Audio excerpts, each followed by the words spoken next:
Nouvelle édition sur RTI 1. Bonsoir à tous. Dans les titres de l'actualité. Représentant le président Alassane Ouattara à Rome pour le premier sommet Italie-Afrique, le vice-président de la République a partagé la position de la Côte d'Ivoire sur la sécurité alimentaire. À Rome, Tiemoko Megliet-Koné a eu également un entretien avec la présidente du Conseil des ministres italien, Giorgia Meloni, chef du gouvernement. Dans son discours d'ouverture pour la nouvelle année parlementaire au Sénat, Mme Kandia Camara a annoncé poursuivre son plaidoyer auprès du gouvernement en vue de l'amélioration de la politique de décentralisation de notre pays. Avec elle, c'est tout le Sénat qui a démontré son soutien aux éléphants de Côte d'Ivoire. Et puis en Éthiopie, près de 400 personnes sont mortes de faim dans les régions du Tigré et de l'Amara au cours de ces derniers mois. Une information donnée mardi par le médiateur national. Il s'agit d'un rare aveu de décès lié à la faim de la part d'un organisme fédéral. Des déclarations erronées selon le gouvernement fédéral éthiopien. La CAN de l'hospitalité se déroule bel et bien en Côte d'Ivoire, à Kouaba.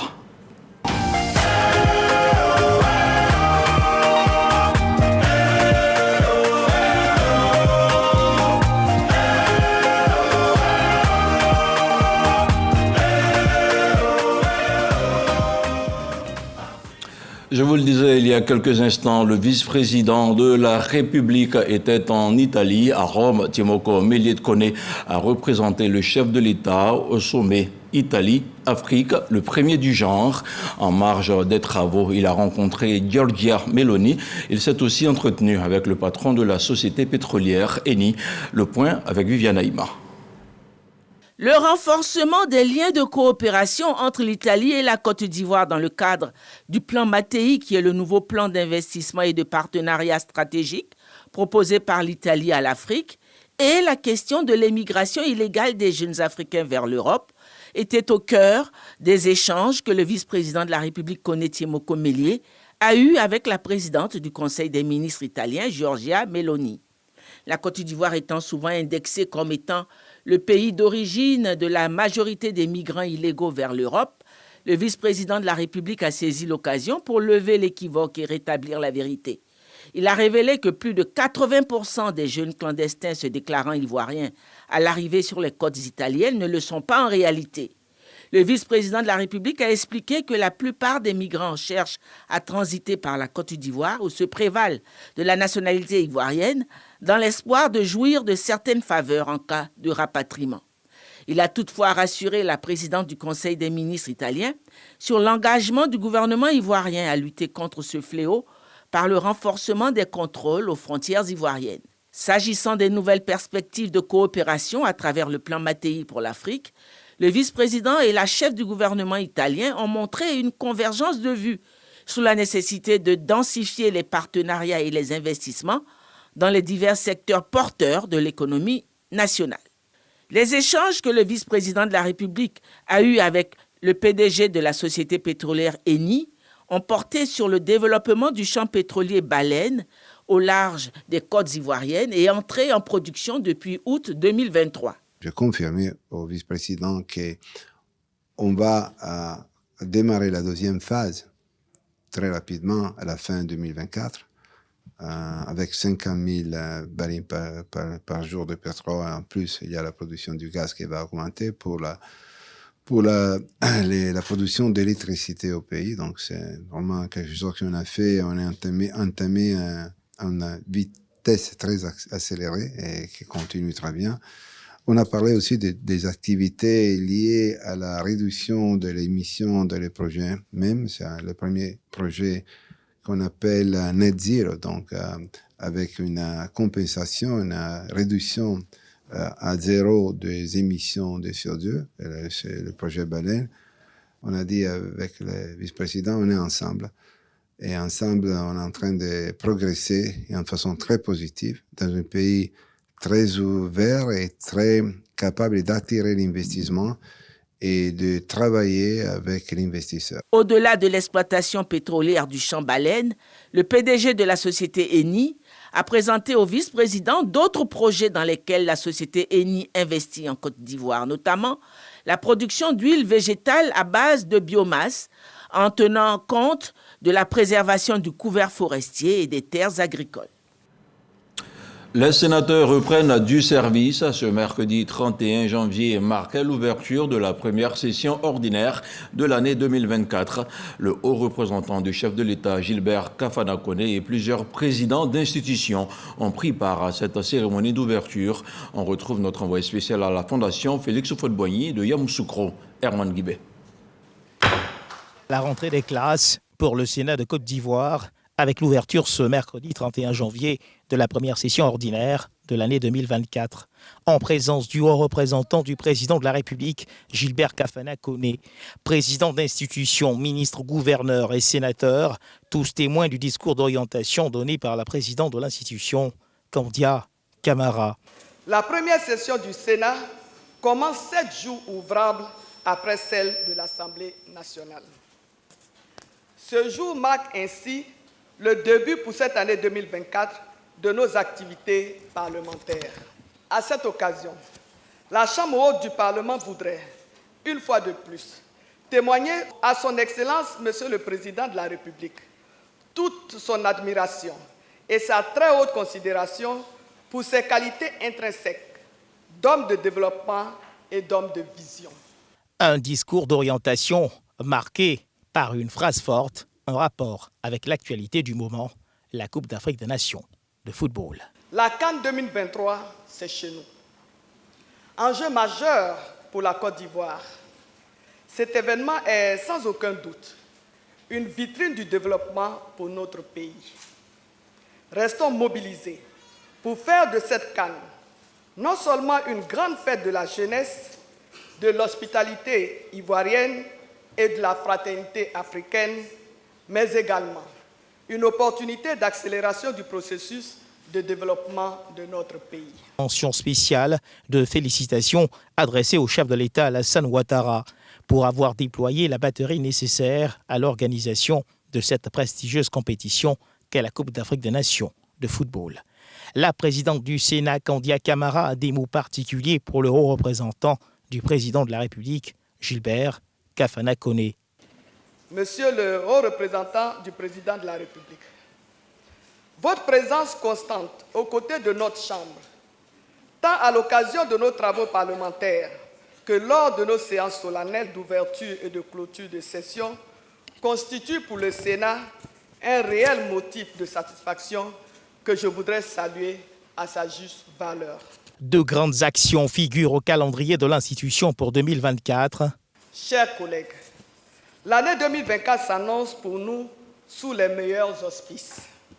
Ainsi, au titre de la mise en œuvre de notre mission de législation, nous aurons à examiner dans les prochaines semaines 6 projets de loi déjà enregistrés sur le bureau de notre institution, notamment ceux ayant trait au code électoral et au code de la nationalité.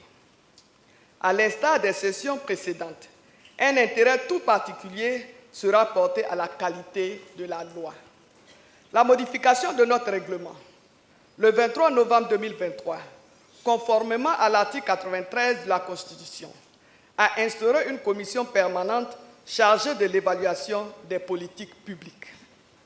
Je voudrais informer, mesdames et messieurs les sénateurs, que j'entamerai les consultations nécessaires en vue de la mise en place de cette commission. Au titre de sa mission de représentation des collectivités territoriales, le Sénat entend poursuivre son plaidoyer auprès du gouvernement en vue de l'amélioration de la politique de décentralisation dans notre pays. Au titre de la représentation des Ivoiriens établis hors de Côte d'Ivoire, un accent particulier sera mis au cours de cette année parlementaire 2024 sur cette mission. Par la représentation des Ivoiriens de l'extérieur, la Chambre haute du Parlement est un relais essentiel de communication entre notre pays et l'extérieur. Idem pour les actions en rapport avec la diplomatie parlementaire en 2024. Nous poursuivrons le maillage de nos relations de coopération bilatérale et multilatérale, tant sur le plan national qu'international. Ainsi, en 2024, le Sénat envisage de participer à plusieurs événements interparlementaires majeurs en Afrique, en Europe, en Amérique et en Asie. au cours de cette année 2024, nous aurons l'honneur de recevoir Mme Raymond Gagné, présidente du Sénat du Canada, dans le cadre d'une visite qui devrait permettre à notre institution de tirer profit de la riche expérience de cette Chambre créée en 1867, notamment en matière de procédures législatives, de diplomatie et de coopération parlementaire. Par ailleurs, notre pays accueillera, au cours de l'année 2024, de grandes rencontres interparlementaires, notamment la 18e conférence de l'Union des parlementaires des États membres de l'Organisation de la coopération islamique, UPC, la 5e Assemblée générale et le symposium de l'Organisation africaine des commissions des comptes publics, AFROPAC. Saluant les immenses progrès enregistrés par la Côte d'Ivoire dans divers domaines, le Sénat réaffirme son soutien à la vision de développement engagée par le président de la République, Alassane Ouattara. La présidente du Sénat, Kandia Camara, n'a pas manqué d'inviter les éléphants de Côte d'Ivoire à se surpasser afin de réaliser l'exploit jusqu'à la victoire finale. On reste à Yamoussoukro et on écoute quelques réactions de présidents d'institutions et bien sûr de sénateurs. Nous pouvons retenir ceci de son discours. La CAN, c'est chez nous. La Coupe doit rester chez nous. Bravo aux éléphants et bon vent à l'équipe nationale de Côte d'Ivoire pour une victoire à la CAN 2023.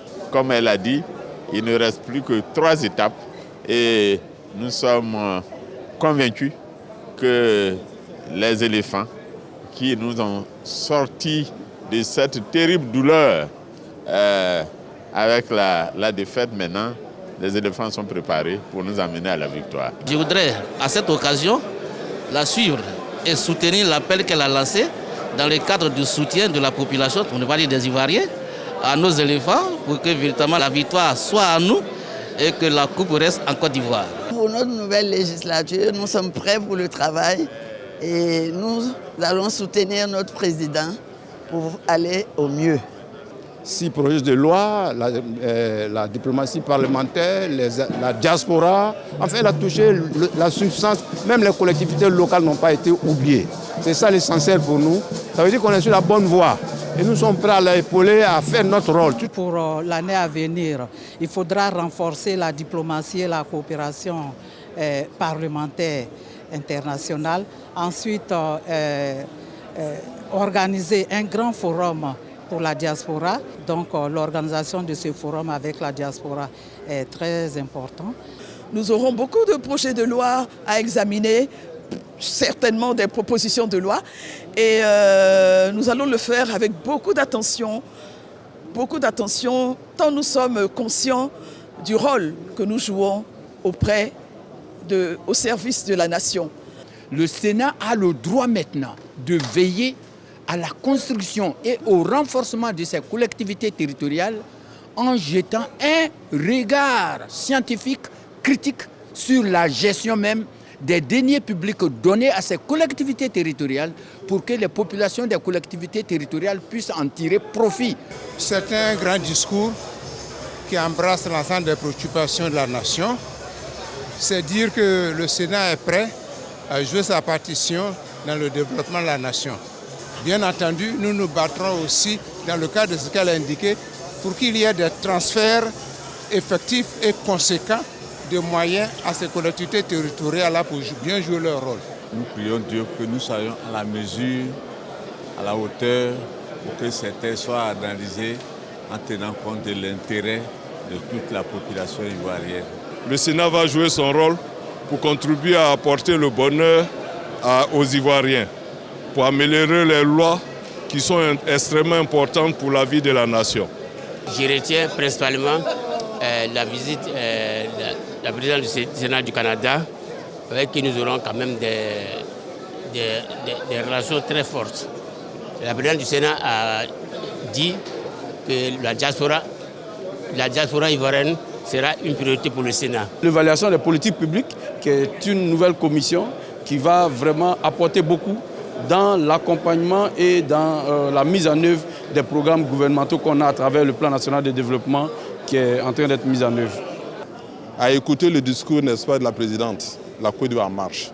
Nous devons donc tous aider nos autorités à ce que la Côte d'Ivoire avance. Toute chose passe. Aujourd'hui, c'est le temps du président Alassane, que les Ivoiriens le soutiennent dans sa marche, pour la vision qu'il a, la vision, je dis bien éclairée, qu'il a pour la Côte d'Ivoire.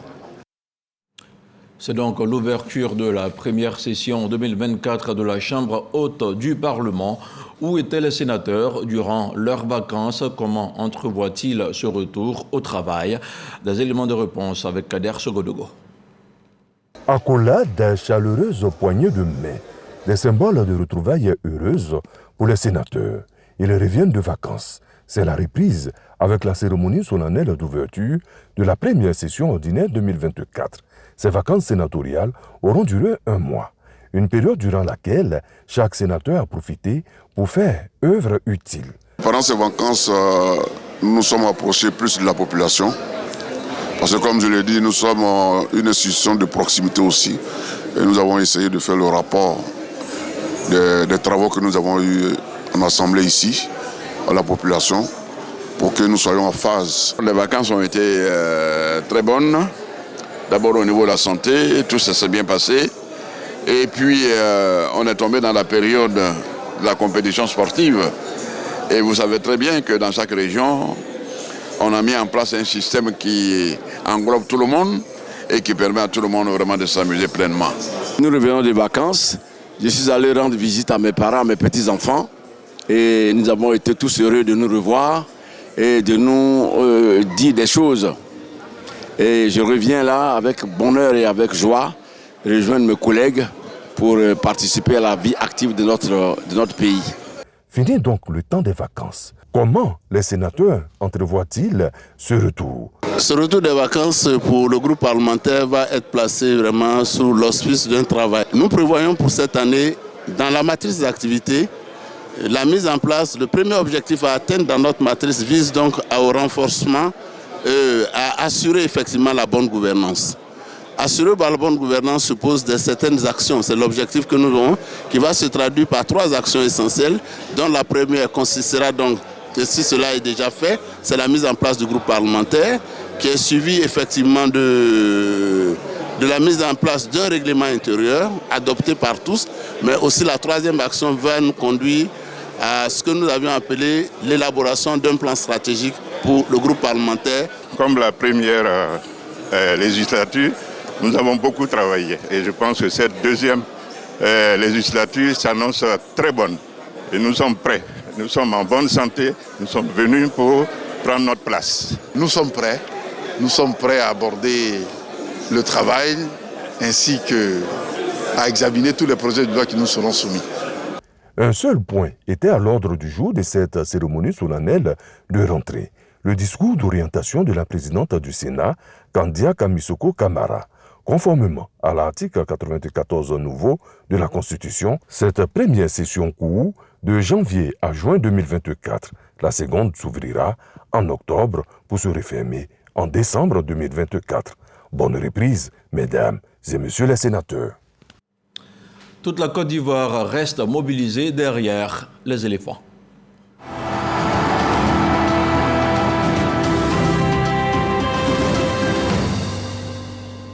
Avec des parlementaires qui suivent de près le parcours des éléphants de Côte d'Ivoire à la CAN 2023.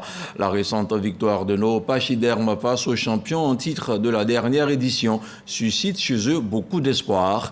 Dans son discours d'orientation, la présidente Kandia Kamara n'a pas manqué d'apporter son soutien à Emerse Faye et à ses poulains pour la suite de la compétition. Mahama Traoré.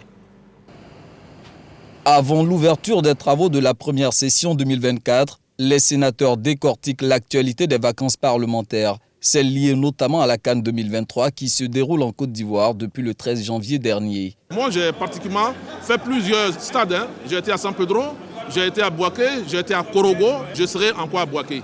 Le président de la République s'est tellement investi dans cette CAN et avec lui toute la Côte d'Ivoire. Nous étions à Ebempe. Quand vous avez vu le stade d'Ebempe, que vous avez vu le stade Bernabéu, nous n'envions pas le stade de Barcelone, encore moins le stade de Madrid. Si en parler suscite tant d'enthousiasme et de passion, c'est que les sénateurs, à l'instar de l'ensemble des Ivoiriens, savourent encore La victoire des éléphants de Côte d'Ivoire sur les champions en titre sénégalais en 8e de finale lundi dernier. Les yeux sont à présent rivés sur la suite de la compétition. Pour les membres de la Chambre haute du Parlement, le sacre est maintenant à portée après les mésaventures de la sélection ivoirienne au premier tour. Ce qu'on vient de voir cette semaine-là, nous avons tout l'espoir que la Côte d'Ivoire ira très loin et même pourquoi pas en finale. Je leur dis tout simplement, la Côte d'Ivoire a confiance en vous. Allez-y, donnez le meilleur de vous-même et la coupe restera en Côte d'Ivoire. Les éléphants ont démontré qu'ils ont pris conscience que c'est une nouvelle âme qui est en eux. Et j'espère que nous prendrons la coupe. Ils ont 28 millions d'habitants qui sont derrière eux, donc ça peut leur donner au fait de l'engouement et surtout être confiants pour la suite. Les éléphants se sont réveillés. Ils ont somnolé un peu et ils ont compris que les Ivoiriens ne veulent pas qu'ils somnolent, mais qu'ils soient toujours éveillés et bien éveillés. Et nous sommes très fiers des éléphants. Je suis sénateur du Tonpi, donc j'ai fait un tour dans les forêts des montagnes et je suis revenu et je suis convaincu qu'on aura la coupe. La tempête est passée, nous avons souffert, nous sommes revenus en vie.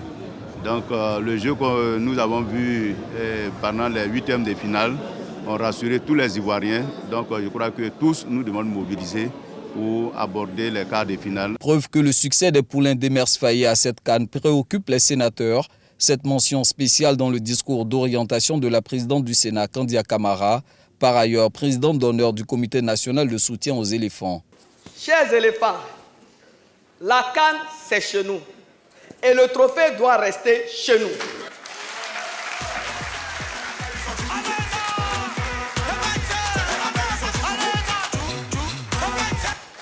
Vous avez montré au peuple ivoirien que vous pouvez le faire.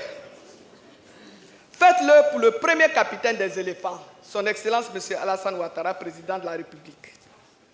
Faites-le pour le peuple ivoirien qui vous aime et vous adule tant.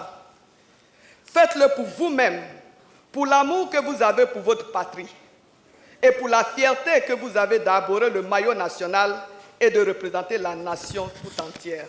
Optimistes, les sénateurs promettent d'être en grand nombre au stade de la paix de Bouaké samedi prochain et donner de la voix afin de pousser les éléphants de Côte d'Ivoire à la victoire face aux aigles du Mali, comme ils l'ont toujours fait lors des précédents matchs. Et la CAN 2023 suscite de l'intérêt jusqu'aux États-Unis. Nos compatriotes qui y vivent ont aussi célébré la victoire des éléphants en 8e de finale sur le Sénégal. Des supporters ivoiriens qui ont pris d'assaut le village CAN de l'ambassade de Côte d'Ivoire. Le commentaire de Serge Coléa. Ils étaient plus d'une centaine d'Ivoiriens à se retrouver au village CAN de l'ambassade de Côte d'Ivoire à Washington. À l'issue d'un match très disputé, l'équipe nationale de Côte d'Ivoire l'emporte sur les Sénégalais. Nous rendons gloire à Dieu de cette belle victoire et la lutte continue. Nous allons, Inch'Allah, remporter cette CAN. Allez les éléphants, la Côte d'Ivoire est avec vous. Nous sommes avec vous. Des éléphants, ils nous ont fait plaisir. Ils ont mouillé le maillot, merci aux éléphants. Victoire aux éléphants. Et alors, allez les éléphants. Je suis très contente qu'on a gagné. Les éléphants. Nous revenons de loin dans cette compétition. Et à partir de cette saison, plus rien ne pourra nous arrêter. Cette course sera bel et bien en Côte d'Ivoire. À Washington, les supporters des éléphants de Côte d'Ivoire gardent espoir et continuent de pousser le 11 national à la victoire finale. La rencontre entre les éléphants de Côte d'Ivoire et les aigles du Mali se disputera le samedi prochain et ça sera au stade de la paix de Bouaké. Un match couperé que personne ne veut se faire compter.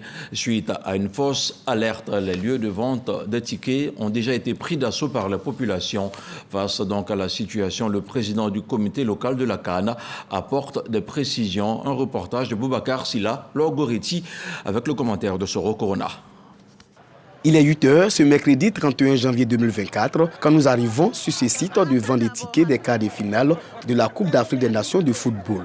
La rencontre va opposer les éléphants du Côte d'Ivoire aux aigles du Mali le samedi 3 février au stade La Paix. À quelques heures de ce match, tous les points de vente des tickets à Bouaké sont bondés de monde. Les supporters se plaignent de la non-disponibilité des tickets. Depuis 3 heures, on est là. Nous-mêmes, mes enfants n'ont pas mangé.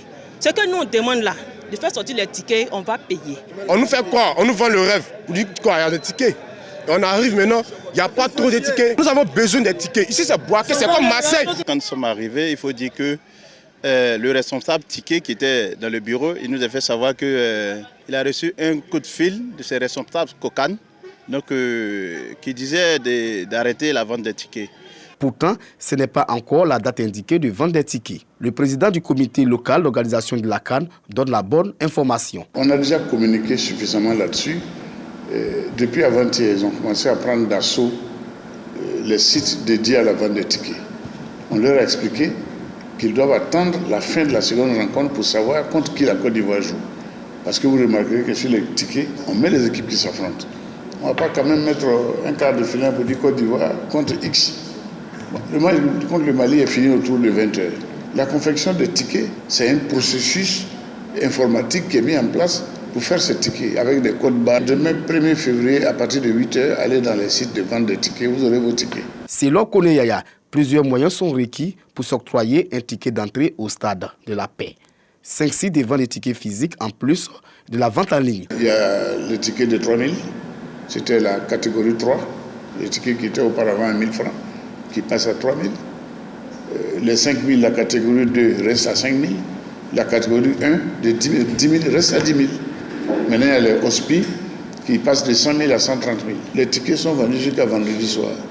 Le jour du match, on ne vend pas de tickets, surtout aux abords du stade. Le stade La Paix a une capacité de 40 000 places assises, mais la vente des tickets se limite à 36 000 places en raison des 10% de marge de sécurité selon toujours le Colocan.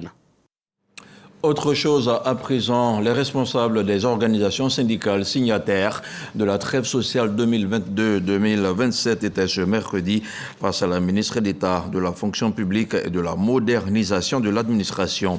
Ensemble, les parties prenantes ont revisité les acquis et discuté des modalités du respect de l'accord de trêve. Anne-Désirée Ouloto a salué l'engagement citoyen et la disponibilité des 8 signataires à offrir à la Côte d'Ivoire et aux Ivoiriens un environnement social apaisé en vue de la réalisation en toute sérénité des grands projets et des initiatives du gouvernement. 23, c'est le nombre de projets mis en œuvre par le ministère des Ressources animales et halieutiques. À ce nombre s'ajoutent 11 centres d'application spécialisés au métier de l'élevage. À ce lot de réalisation vient en complément la création du comité sectoriel du dialogue social pour favoriser un échange permanent devant ses partenaires. Le ministre Sidi Touré s'est engagé à relever de nouveaux défis. Jean-Michel Kouadio, à Boussanogo. 23 projets et 11 centres d'application spécialisés au métier de l'élevage. La création du comité sectoriel du dialogue social, favorisant un cadre d'échange permanent. Quelques actions entreprises au cours de l'année précédente par le ministère des Ressources animales et halieutiques. Pour cette nouvelle année, le dit ministère s'engage à relever de plus grands défis. Le développement de ces projets et centres d'application spécialisés va se poursuivre pour l'atteinte des objectifs dans le secteur des ressources animales et halieutiques. Au plan social, en 2023, nous avons créé le comité sectoriel de dialogue social selon les orientations de son Excellence, Monsieur le Président de la République, ce qui a permis d'avoir un cadre d'échange permanent avec nos partenaires sociaux, qui sont en l'occurrence les syndicats de notre ministère. Je voudrais me réjouir de la bonne collaboration qui existe au sein de ce comité entre les responsables syndicaux et l'administration. Avec vous, chaque jour qui passe correspond à un nouveau défi. Pour toutes ces raisons, l'ensemble du personnel du MIRA, par ma voix, vous dit merci. Merci pour le travail abattu, pour votre ouverture d'esprit et pour votre capacité à anticiper. 15 véhicules, 21 ordinateurs et 250 motos ont été mis à la disposition des agents et acteurs du secteur en 2023. Cette année 2024, le ministre des Ressources animales et halieutiques, Sidi Touré, entend accentuer ses actions pour le bien-être de ses collaborateurs. Le ministre de l'Enseignement technique, de la formation professionnelle et de l'apprentissage a rencontré toutes les directions générales et les structures sous tutelle. Des échanges au cours desquels Kofi Nguessan a dressé le bilan de l'année écoulée. Il a aussi présenté ses projections pour l'année 2024. Jean-Marc Djadji. L'inspection générale Les directions générales et structures sous tutelle du ministère de l'enseignement technique, de la formation professionnelle et de l'apprentissage, mobilisées au foyer du lycée technique d'Abidjan. À l'invitation du ministre Kofi Nguessan, il dresse le bilan des initiatives de l'année 2023.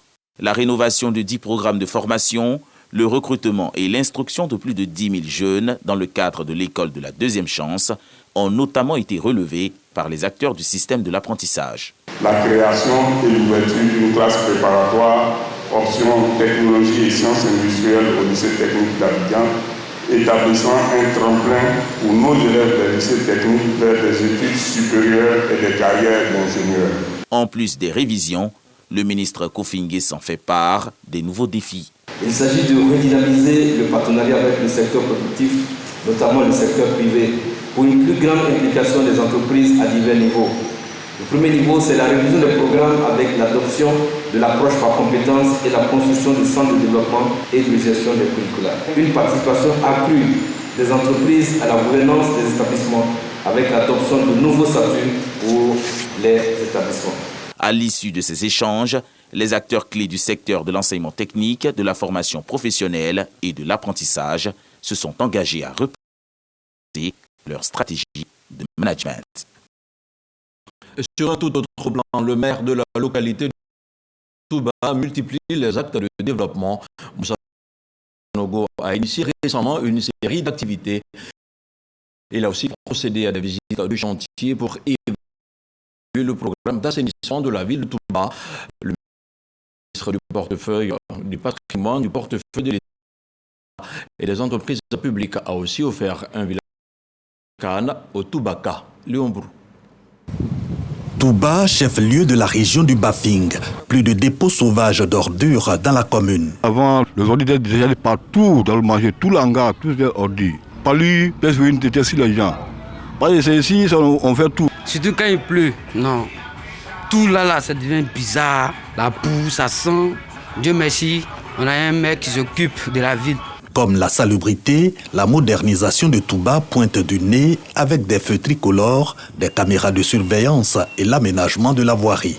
Une dynamique impulsée par le premier magistrat de la commune sur le terrain pour s'assurer de la mise en œuvre effective de son programme de salubrité et d'assainissement de Touba. Dans le passé, la voie n'était pas ouverte telle que ça y est. Aujourd'hui, on voit l'ouverture de la voie, en même temps le bitumage. Bon, tout ce secteur était en poussière avant. Aujourd'hui, vraiment, la poussière est en train de diminuer. Bon, franchement, ça nous va droit au cœur. Le programme de salubrité et d'embellissement de Touba, le maire l'a lancé en fin d'année dernière à travers la distribution de 1000 bacs à ordures et les travaux de réhabilitation de la voirie de sa commune. Moussa Sanogo réaffirme sa vision du développement, question de donner un coup d'accélérateur au projet en cours. Actualité sportive oblige, le maire de Touba offre à ses administrés un village Cannes, invitant tout le Bafing à se mobiliser autour de la Cannes de l'hospitalité. Désormais, les policiers à la retraite vont bénéficier d'une couverture santé. Un accord de partenariat a été signé dans ce sens entre le Fonds de prévoyance de la police nationale et l'IPS Ségrae. Un accord de 3 ans et qui sera renouvelable. Ismaël Déo, Devisoyo. La police nationale peut désormais compter sur l'IPS Ségrae pour assurer une prise en charge médicale de ses agents à la retraite. Le Fonds de prévoyance de la police nationale et l'IPS Ségrae viennent de matérialiser ce partenariat. Il y a plein de défis qui s'opposent à ceux qui partent à la retraite. Mais le véritable défi, c'est le défi de la prise en charge médicale. Une fois que vous êtes parti à la retraite, vous n'arrivez plus à vous soigner parce que vous n'avez plus la couverture. Donc aujourd'hui, cette convention avec la Ségrae nous permet aujourd'hui de prendre en charge les retraités de la police nationale. L'accord s'inscrit dans la vision du gouvernement, celle de faire reculer la précarité dans toutes ses formes. La santé à la retraite constitue une préoccupation majeure pour tous les retraités. L'acte que nous venons de poser est un acte important qui s'inscrit dans la déclinaison de la haute vision du président de la République, son Excellence Alassane Ouattara. Je peux dire que l'IPS Ségrae est résolument engagé avec le Fonds de la police nationale à bâtir un système de prévoyance sociale des plus évolués sur le continent pour que chaque retraité ait ce souci de santé et qui soit apaisée. 16 articles constituent cette collaboration. Actée ce jour, la convention s'étend sur une période de 3 ans renouvelable. Dans l'actualité hors de nos frontières, environ 20 millions de personnes en Éthiopie ont besoin de nourriture humanitaire en raison de la sécheresse, des conflits et de l'effondrement de l'économie. Près de 400 personnes sont mortes de faim dans les régions éthiopiennes du Tigré et de l'Amhara au cours des derniers mois, a déclaré mardi le médiateur national, un rare aveu de décès lié à la faim de la part d'un organisme fédéral. Des responsables locaux ont déjà signalé des décès dus à la famine dans leur district. Mais le gouvernement fédéral de l'Éthiopie a insisté sur le fait que ces rapports étaient complètement erronés. En France, des agriculteurs sont entrés brièvement à pied dans une zone de stockage du marché de Rungis ce mercredi 31 janvier, peu avant 18h. Le convoi de tracteurs avait été bloqué par les forces de l'ordre en début d'après-midi, mais les manifestants sont descendus de leurs véhicules pour progresser à pied. Certains ont commis des dégradations selon une source policière. Au total, 91 personnes ont été interpellées après s'être introduits au marché, a annoncé mercredi soir la préfecture de police de Paris. Je vous donne à présent lecture de ce communiqué du ministère des Transports. Le ministre des Transports informe les usagers de la route et les forces de l'ordre que la circulation est interdite pour les véhicules poids lourds dont le poids total en charge excède 10 tonnes du vendredi 2 février 2024 à 23h59 au dimanche 4 février 2024 à 21h sur les axes routiers ci-après: autoroute Abidjan, Yamoussoukro, Bouaké, A3, Bouaké, Katiola. Pendant la période ci-dessus mentionnée, la circulation des gros camions est également interdite à l'intérieur de l'agglomération de la ville de Bouaké. En vue de permettre l'approvisionnement des ménages, la circulation sans restriction d'horaire des véhicules poids lourds dont le poids total en charge excède 10 tonnes, affectés à la livraison des bouteilles de gaz butane et d'hydrocarbures dans l'agglomération de Bouaké est exceptionnellement autorisée. Fait à Abidjan le 30 janvier 2024, signé le ministre Amadou Touré. On reste dans la ferveur de la CAN 2023 et on termine cette édition tout en musique avec la mélodie du moment, le coup de marteau signé Tamsir. Bonsoir.